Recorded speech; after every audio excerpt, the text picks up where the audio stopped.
Hey y'all, TheFloorHugger here, and I want to give a quick breakdown and a little bit of my thoughts on the Game Awards and what we saw. I'm recording this at 3 a.m. the next day, so it's technically still the same day, because if you don't sleep, it's still the same day. But we saw a lot during the pre-show, we saw a lot during the show. I want you guys to tell me what you thought of the show, because I said it at the end of our reaction.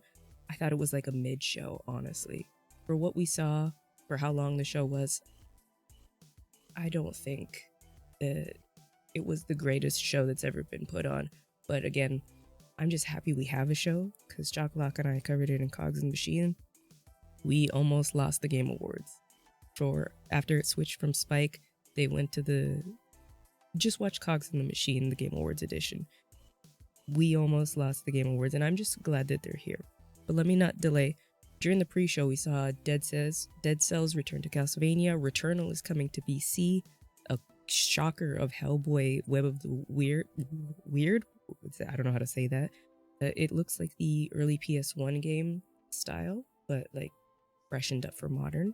If you know the game West of Dead, kind of looks like that, heavy cell shading. There's Horizon Call of the Mountain, which is the VR post-trauma, which looks like a interesting little horror game. Viewfinder, we saw more of Atomic Hearts. Yes, that game actually exists. Scars Above, Relic Hunter Legends, Among Us Hide and Seek, After Us, and Replaced, which I'm psyched for Replaced. It's one of those 2.5D, fully 3D backgrounds, but 2D characters. I'm excited for that. It gives me very much like Project Triangle and Octopath Traveler. Same like beautiful style.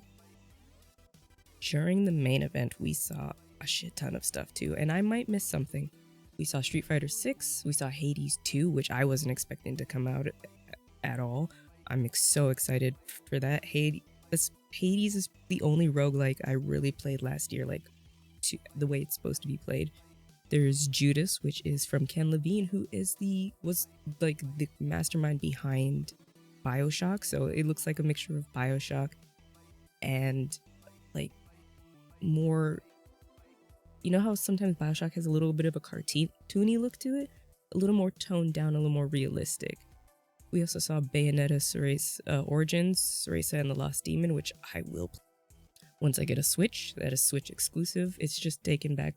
It's like an Okami style, third person, taking it back to Cereza's Origins in like a full game instead of a little slice that we see throughout the games. There's also Suicide Squad Kill the Justice League. It looked good. Batman turned into a murderer. Star Wars Jedi Survivor, which is a sequel to the much lauded and actually really freaking good Fallen Order. There was Earthblade, which it's made by the people who made Celeste, so you know it's going to be tough and good. Dune Awakening, which is an MMO. The one I was like super hyped for, Death Stranding 2. I knew Death Stranding 2 came out in 2019. I knew it was time that we would get it, and the way it ended, if you guys watched my I was wrong about Death Stranding video, it was time for it. And the way they left it off, they could have done a sequel, but it wasn't, they didn't need to. But the fact that they are, I'm so happy. It looks so good. That's probably the one I was like, yes, bitch. We got Tekken 8, Baldur's Gate 3. I know Baron wants that. Somebody go buy that game when that comes out. It's also Diablo 4, which, yes, I know I have talked about the Activision Blizzard, the harassment claims and the allegations, and I said the same thing that I'm going to say now. I stand with the employees of the company. I also stand with the employees of the company that are making those games. Because I don't think by boycotting the game that's going to help our friends, our developer friends, in my personal opinion. I want to play the thing that they put their hard work into it. Just because the company is shit doesn't mean the people inside of it, the 99% that aren't doing that stuff, don't deserve to have their game played. So I'll probably play Diablo. I don't know if I'll play it on day one, but I'm very interested in it because I've been playing Diablo for a long time and I just want it. We saw Horizon Forbidden West, Burning Shores, which is the new expansion. Banisher's Ghost of Eden, which looks cool as shit. Crash Team Rumble, Lords of the Fallen, which Didn't think that would come back out. Crime Boss Rockay City, which is like a GTA San Andreas Saints Row kind of looking game. It looks comedy because they got a shit ton of big players. Danny Glover, Chuck Norris, like Danny Trejo, like shit ton of people are in it. That looks fun. Cyberpunk Phantom Liberty, which is the free expansion if you have Cyberpunk, which if you guys don't know, CD Projekt Red, they may mess up a lot, but one thing they've always done is give their DLC away for free. Armored Core 5, was it 5 or 5?